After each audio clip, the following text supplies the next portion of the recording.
Hey, pumpkin head. You're almost mommy here. I had Kevin run home and get me the dress you like so much, you know, the little sundress that matches your eyes. And I got him to bring me the butterfly earrings that you love so much. You know, remember how I always tell you stories about when you were in my tummy? And remember I told you how you used to squirm and kick me so much that at night I couldn't even sleep. And so I would stay awake and I'd tell you stories. And I would make up these magical stories, at least I thought they were. Some were good, the phony ones, you know, but the best ones were the true ones, the ones about you. Because I knew that when you were in my tummy, you could hear me, just like I know that you can hear me and feel everything I'm saying to you. I love you, Serena. I love you so much, and I need you to get better. You remember, too, when I was so sick, it's kind of like we've traded places here, you know? I was in a bed just like this, and you made me get better. You remember you took my hand, and I could feel you telling me, Lucy, don't you leave me. You can't leave me. Well, that's what I'm telling you right now. Do you hear me? You cannot leave me because I need you. I need you so very much.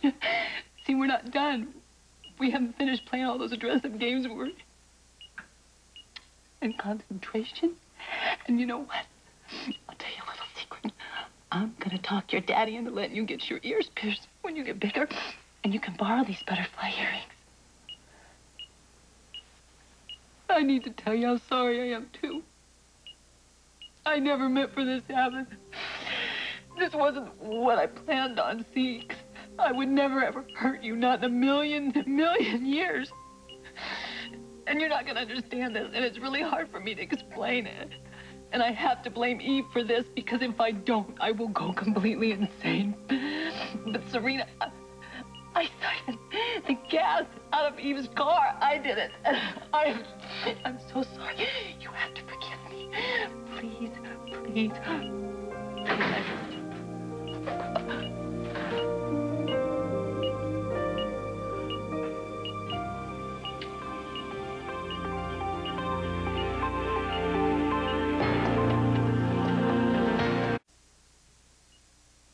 I was just telling her how sorry I was that this happened, you know, and to forgive me for not being there, you know. It's okay, Lucy. Serena knows how sorry everybody is. I'm just glad you're here. I'm telling little stories to try and cheer her up, but I think just hearing your voice is the best thing right now. Thank you, Val. I think that's probably the nicest thing I've ever heard you say to me. Let's go outside, okay? Serena, everybody's pulling for you. So just work hard at waking up. I'm gonna go outside with Lucy for a minute.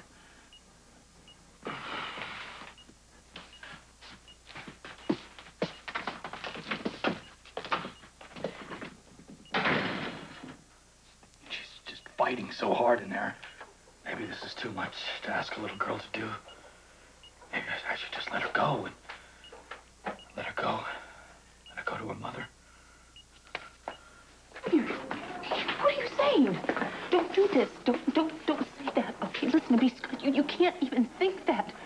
We have to stay positive. She can hear us. We have to encourage her as much as we can. Do you hear me? Lucy, Ellen told me the longer that she's unconscious, the worse things can get. No, you know, doctors don't know anything. If she was leaving us, I would feel it. I know her presence is with us. She is not going anywhere. But there's one more thing. Her eyes are damaged. Now, they don't know until the ophthalmologist gets in there and does some tests, but there's a possibility. She's gonna be blind.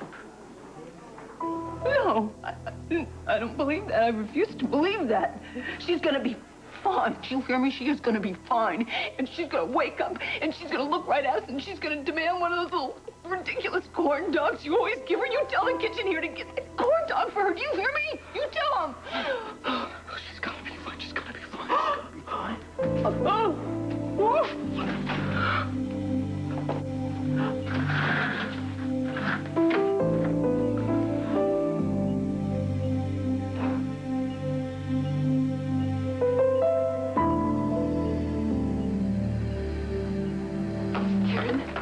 Karen, is there any change with Serena? I just talked to the nurse. Her vitals are still the same. She's unconscious. God, this waiting is unbearable. I wish there was something I could do to help. I just wish this had never happened.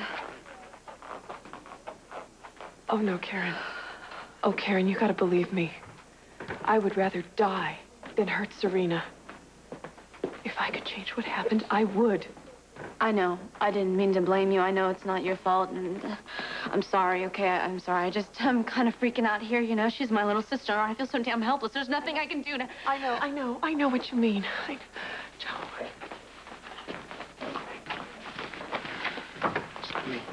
Serena is a scrapper, just like her big sister is, okay? Okay. She's gonna pull through this. Okay.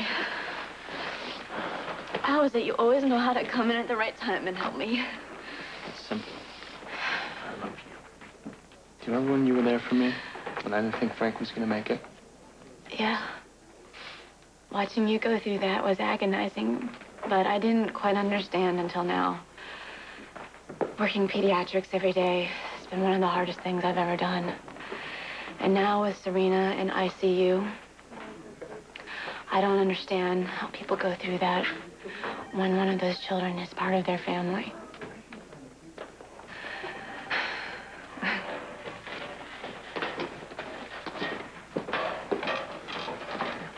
Hey, Dr. Karen. Dr. Joe. Hey, Neil. I heard Serena was hurt. Is she gonna be okay? Yeah, we hope so. Karen, I am so sorry. Serena's a wonderful little girl. Maybe I could cheer her up. Can I see her? That's a great idea, but she's asleep right now. I always liked it when I have visitors, even when I am too tired to say anything.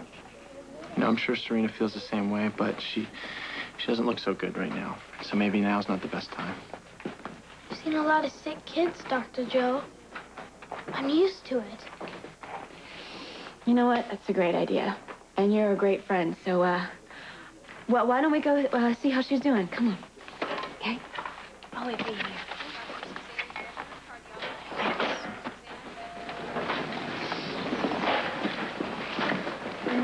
Julie, you have a bunch of my things in your apartment that I would like to get back. You want me to get them myself? Oh, taken care of.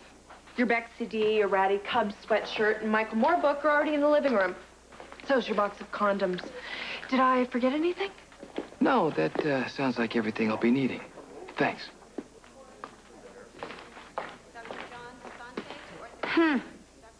The condoms, too? What are you gonna do, make balloon animals? Very funny. Well, it sounds like someone's been kicked to the curb. You'll need a hobby to get you through those cold, lonely nights.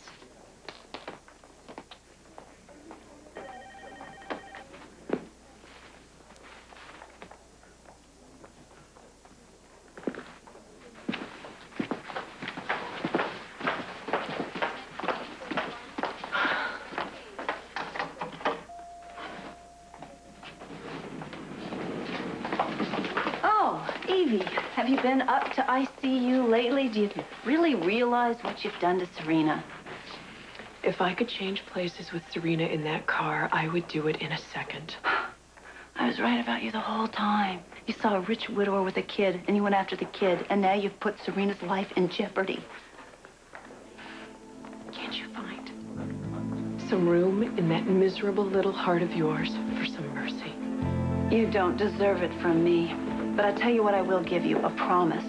To remind you what you did to Serena every minute of every single day for the rest of your miserable